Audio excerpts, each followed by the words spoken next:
Hey, Parkside family. This is Jim Cardona. I live on Ellenwood Drive. I just wanted to do a little video. I know there's been some controversy or maybe a little bit of discussion about what we should really do with the green spaces that's in the center of our community. We have approximately 500 homes in Parkside, and it took a long time to build this community, about 20 years. So for those first 20 or so years, there was nothing really done with that because the developer owned or controlled that area.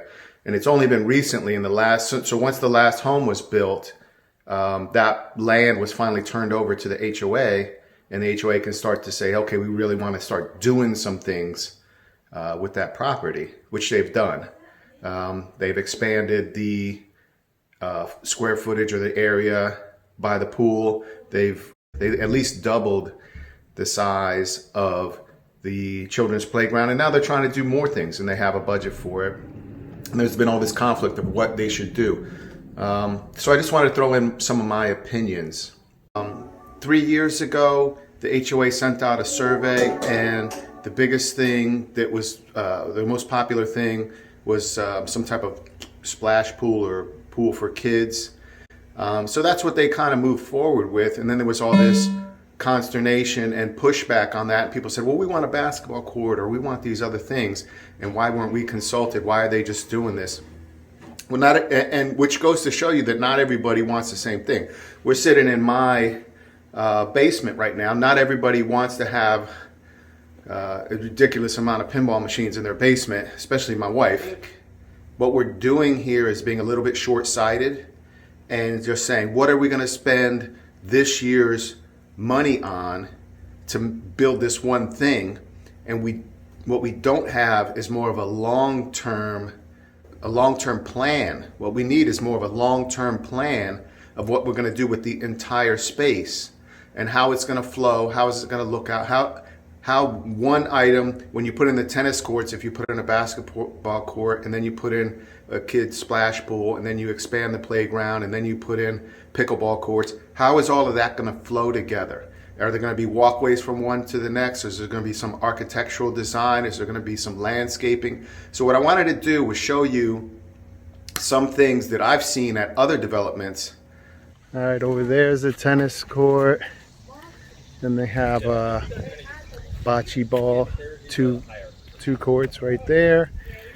I'm standing in the pickleball court in the center. They have like a little shade area with one bench. Probably should have two, but they have 4 courts with these, those wheel things. They probably would blow around.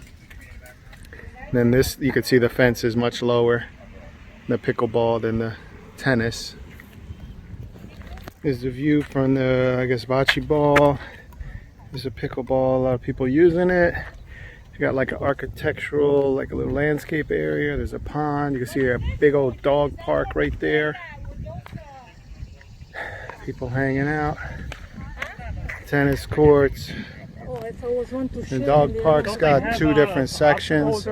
One section's for little dogs, and then one section's for big dogs. Here's the playground area that was just pointing out. You can see they have a big net there to hold in, like they have a soccer field right there. These cabanas, they're just bolted down to the cement. See, they're just lag, or I guess those are cement screws right there. Let's see, right there. No big deal, easy peasy. And they're big enough you can have more than one, a couple tables under each one.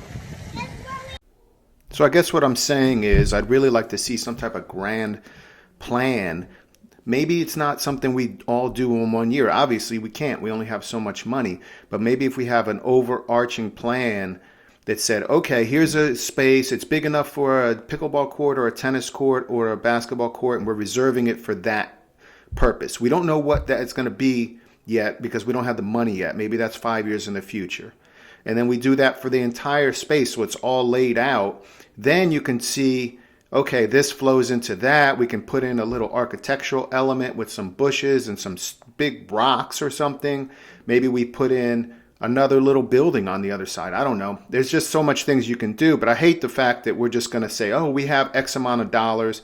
We're just going to throw it into this one thing without thinking about the whole entire purpose of the space ahead of time.